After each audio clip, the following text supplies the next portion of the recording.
వరంగల్ జిల్లా మేడిగడ్డ ప్రాజెక్టు వద్దకు బీజేపీ నేతలు కిషన్ రెడ్డి, లక్ష్మణ్, ఈటెల వెళ్లారు. వారికి హెలిప్యాడ్ వద్ద బీజేపీ నేతలు స్వాగతం పలికారు. ప్రాజెక్టులో కుంగిన పిల్లర్లను వారు పరిశీలించారు. కిషన్ రెడ్డి వెంట బీజేపీ నేతలు ఈటెల రాజేందర్, లక్ష్మణ్, రఘునందన్ రావు, సునీల్ రెడ్డి, కీర్తిరెడ్డి పలువురు ఉన్నారు. సీఎం కేసీఆర్ పై బీజేపీ రాష్ట్ర అధ్యక్షుడు ఫైర్ అయ్యారు. ఏమాత్రం విలువ ఉన్నా వెంటనే పదవి నుండి తప్పుకోవాలన్నారు ఆయన. కేసీఆర్ నిర్లక్ష్యం కారణంగానే 1,00,000 కోట్ల ప్రాజెక్టు భవిష్యత్తు అంధకారంలో పడిందన్నారు. పిల్లర్లు క్రాక్స్ వచ్చిన వార్త రాగానే కేంద్ర మంత్రిగా జలశక్తి సంఘానికి లేఖ రాశారన్నారు కిషన్ రెడ్డి. అన్నారం బ్యారేజ్ది కూడా ఇదే పరిస్థితి అని తెలిపారు. తెలంగాణ సమాజం మొత్తం చెప్పినా వినకుండా కేసీఆర్ నిర్మాణం చేశారన్నారు. ప్రజాధనం వృధా చేసి నాసిరకం ప్రాజెక్టు నిర్మాణం చేశారని కిషన్ రెడ్డి మండిపడ్డారు.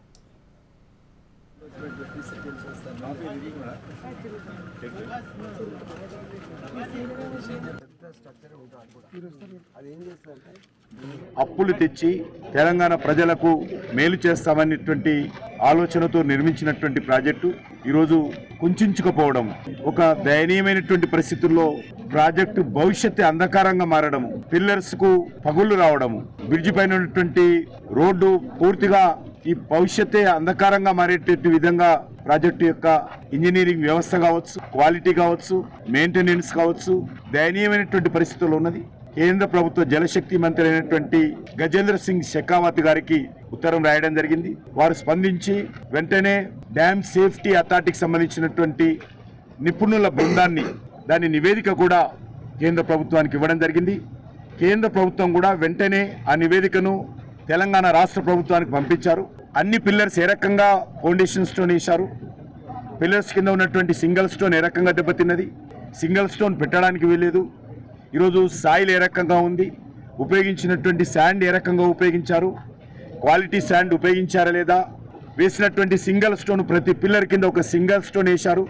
దాని కారణంగా ఆ స్టోన్ దెబ్బతింటే టోటల్ పిల్లరే దెబ్బతినే పరిస్థితి ఏర్పడింది.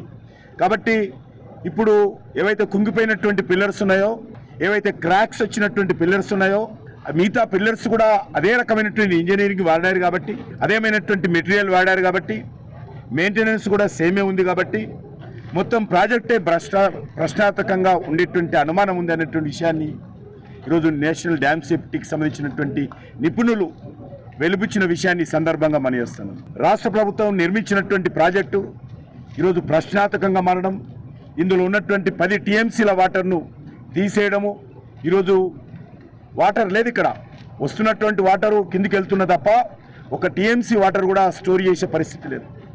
ఈ ప్రాజెక్ట్ అంతా కూడా ఈరోజు ఏమైపోతుందో తెలియని పరిస్థితులు ఉన్నది.